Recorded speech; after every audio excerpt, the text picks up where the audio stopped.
مسجد میں mobile charge کرنا کیسا ہے؟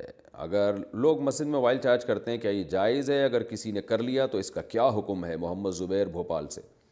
مسجد میں جو نمازی آتے ہیں نا، تو مسجد کی چھوٹی موٹی چیزیں استعمال کرنے کی عرف میں اجازت ہوتی ہے۔ جو لوگ مسجد کے لیے چیزیں وقف کرتے ہیں ان کو بھی پتہ ہوتا ہے کہ اتنا استعمال تو ہوگا، تو اس لیے یہ انتظامیہ کی بھی اجازت ہوتی ہے، اور جو لوگ مسجدوں میں چندہ دیتے ہیں ان کو بھی پتہ ہوتا ہے کہ جیسے مسجد میں اصل میں تو پانی وضو کے لیے ہوتا ہے، لیکن وہ اگر کوئی پی بھی لے تو کسی کو اعتراض نہیں ہوتا ہے، اس لیے کہ جس نے پانی وقف کیا ہے یا جس نے بھی ٹینکر ڈلوایا اس کو یہ پتہ ہوتا ہے کہ بھائی اتنا تو استعمال ہوتا ہی ہے، تو اس لیے اس کی اجازت ہے۔ آپ مسجد میں جا کے اپنا موبائل، صرف موبائل چارج کرنے کے لیے نہ جائیں نماز پڑھنے کے لیے، اس دوران اگر موبائل بھی چارج کر لیں تو انشاءاللہ اس میں کوئی حرج نہیں۔ ہاں، اسپیشلی مسجد میں موبائل چارج کرنے ہی کے لیے آنا یہ ٹھیک نہیں ہے۔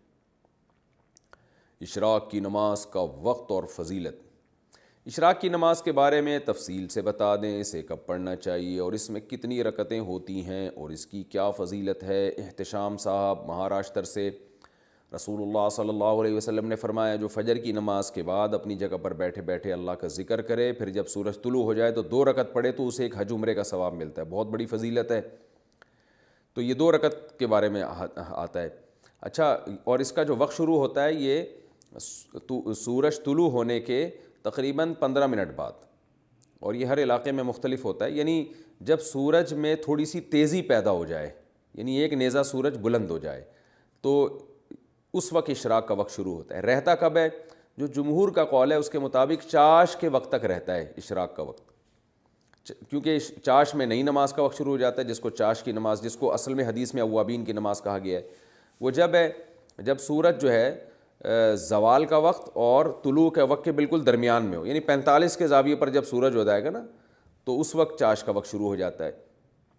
اور بعض علماء کی رائے یہ ہے کہ یہ چاشت اور اشراق ایک ہی نماز کے 2 نام ہیں۔ بعض عرب علماء کی یہ بھی رائے ہے، اور اشراق اور چاش الگ الگ نمازیں نہیں ہیں، وہ ایک ہی نماز ہے۔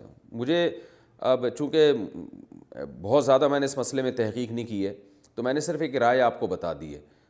ایک عالم نے مجھے اس کے دلائل بھی بھیجے تھے، لیکن جو جمہور کا قول ہے میں نے اس کے مطابق آپ کو جواب دیا ہے کہ اشراق کا جو وقت شروع ہوتا ہے طلوع آفتاب سے لے کے چاش کے وقت تک، اور چاش کا وقت پھر زوال تک ہوتا ہے۔